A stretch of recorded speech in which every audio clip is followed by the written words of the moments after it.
മഴ കനത്തതോടെ ആലപ്പുഴയിൽ ദേശീയപാതയുടെ നിർമ്മാണം നടക്കുന്ന സ്ഥലങ്ങളിൽ യാത്രാ ദുരിതം. പെയ്ത്തുവെള്ളം ഒഴുകിപ്പോകാൻ സൗകര്യമില്ലാത്തതാണ് പ്രതിസന്ധി. റോഡ് നിറയെ വെള്ളക്കെട്ടായതോടെ കാൽനട യാത്രക്കാരാണ് പ്രതിസന്ധിയിലായത്.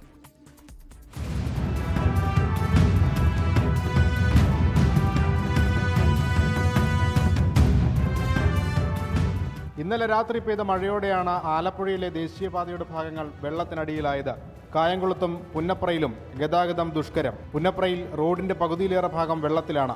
പെയ്തിറങ്ങുന്ന വെള്ളം കാനയിലേക്ക് പോകാൻ സംവിധാനമില്ലാത്തതാണ് പ്രതിസന്ധി. വെള്ളം പോകാൻ സംവിധാനം കണ്ടിട്ട് വേണ്ടത് റോഡ് പണി ചെയ്യാനായിട്ട്. ഇപ്പം ജനങ്ങളും കുട്ടികൾ പെടുന്ന പാട് കാണണം. ഇന്നലെ 4 വയസ്സായിട്ട് കുട്ടി വെള്ളത്തിൽ പോയിട്ട് ഞങ്ങൾ ഓട്ടോറിക്ഷക്കാരെ പിടിച്ച് കയറ്റിയത്. വഴി അറിയാൻ പറ്റില്ല. ആൾക്കാർക്ക് എങ്ങോട്ട് പോകണമെന്നുള്ള ആശങ്കയിലാണ് ഇപ്പോൾ വന്ന്. ബസ് സ്റ്റോപ്പ് ഇവിടെയാണ്. ഇപ്പോൾ ബസ് സ്റ്റോപ്പ് ആൾക്കാർക്ക് അറിയാൻ വയ്യ. ഇവിടെ നിന്ന് ബസ് കയറണമെന്ന് അറിയത്തില്ല. ആൾക്കാർക്ക് പരക്കം പയ്യുക. ചെറു റോഡുകളിൽ നിന്ന് ദേശീയപാതയിലേക്ക് വാഹനങ്ങൾ കടക്കാനുള്ള വഴിയും വെള്ളക്കെട്ടിലാണ്. കായംകുളം, എരുവ, ഏവൂർ പ്രദേശങ്ങളിലും ദേശീയപാതയിൽ വെള്ളം കയറി. ആലപ്പുഴയിൽ നാളെ കൂടി മഴ ശക്തമായി തുടരുമെന്നാണ് മുന്നറിയിപ്പ്. ഇതോടെ കിഴക്കൻ വെള്ളത്തിന്റെ വരവും ശക്തമാകുന്നത് കുട്ടനാട് മേഖലയിൽ വെള്ളം കയറാൻ കാരണമാകും. 24 ആലപ്പുഴ.